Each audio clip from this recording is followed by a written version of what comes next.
Bismillahirrahmanirrahim. Assalamualaikum warahmatullahi wabarakatuh. Segala puji bagi Allah Subhanahu wa taala yang telah menciptakan kita dan menetapkan waktu hidup kita di dunia ini.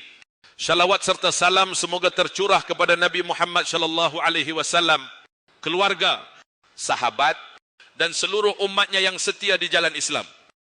Hadirin yang dirahmati Allah, pada kesempatan kali ini marilah kita membahas sebuah tema yang sering menjadi kebiasaan di masyarakat kita, yaitu merayakan ulang tahun. Sebagai seorang Muslim, penting bagi kita untuk memahami bagaimana Islam memandang hal ini dan mengapa kita tidak perlu merayakan ulang tahun. Waktu adalah nikmat, bukan untuk dirayakan. Allah Subhanahu wa taala berfirman dalam Al-Quran, demi masa, sesungguhnya manusia benar-benar dalam kerugian, kecuali orang-orang yang beriman dan mengerjakan amal saleh. Quran Surat Al-Asr ayat 1-3. Ayat ini mengingatkan kita bahwa waktu adalah nikmat besar dari Allah yang harus dimanfaatkan untuk amal kebaikan. Setiap tahun yang berlalu berarti usia kita semakin berkurang dan kita semakin dekat dengan kematian. Seharusnya ketika bertambahnya usia, kita tidak merayakannya dengan pesta atau hura-hura, melainkan dengan introspeksi diri. Sudahkah kita memanfaatkan waktu dengan baik? Apakah amal kita cukup untuk bekal di akhirat? Ulang tahun bukan tradisi Islam. Merayakan ulang tahun bukanlah tradisi yang diajarkan oleh Rasulullah sallallahu alaihi wasallam. Tidak ada satu pun riwayat yang menyebutkan bahwa Rasulullah sallallahu alaihi wasallam, para sahabat atau generasi salafus salih merayakan ulang tahun mereka. Sebaliknya, mereka lebih fokus pada ibadah, amal kebaikan dan meningkatkan keimanan kepada Allah Subhanahu wa taala. Rasulullah sallallahu alaihi wasallam bersabda, barang siapa yang menyerupai suatu kaum, maka dia termasuk golongan mereka. Hadis riwayat Abu Dawud. Merayakan ulang tahun adalah tradisi yang berasal dari budaya non-Islam yang tidak sesuai dengan syariat Islam. Sebagai Muslim, kita sebaiknya menjauhkan diri dari hal-hal yang tidak memiliki dasar dalam ajaran agama kita.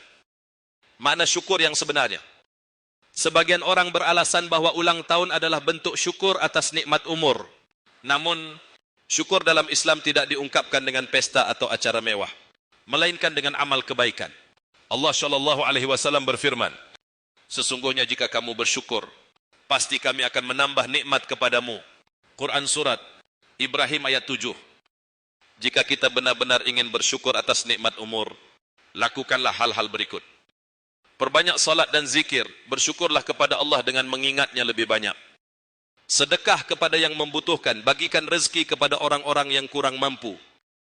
Memperbaiki diri, jadikan bertambahnya usia sebagai momentum untuk introspeksi dan memperbaiki diri. Bahaya hura-hura dan pemborosan. Allah Subhanahu wa taala melarang kita untuk melakukan pemborosan. Dalam Al-Quran disebutkan, sesungguhnya orang-orang yang boros adalah saudara setan, dan setan itu sangat ingkar kepada Tuhannya. Quran Surat Al-Isra ayat 27. Merayakan ulang tahun seringkali diisi dengan pemborosan, makanan berlebihan, dekorasi, hiburan, bahkan hal-hal yang sia-sia. Padahal, uang tersebut dapat digunakan untuk hal-hal yang lebih bermanfaat, seperti membantu fakir miskin atau mendukung kegiatan dakwah, meningkatkan kesadaran tentang umur. Setiap tahun yang bertambah bukanlah sesuatu yang layak dirayakan, melainkan dihayati.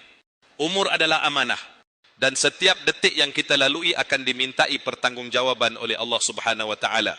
Rasulullah sallallahu alaihi wasallam bersabda, tidak akan bergeser kaki seorang hamba di hari kiamat sebelum ia ditanya tentang 4 perkara, tentang umurnya, untuk apa ia habiskan, tentang ilmunya, apa yang telah ia amalkan, tentang hartanya, dari mana ia peroleh dan untuk apa ia belanjakan, dan tentang tubuhnya, untuk apa ia gunakan.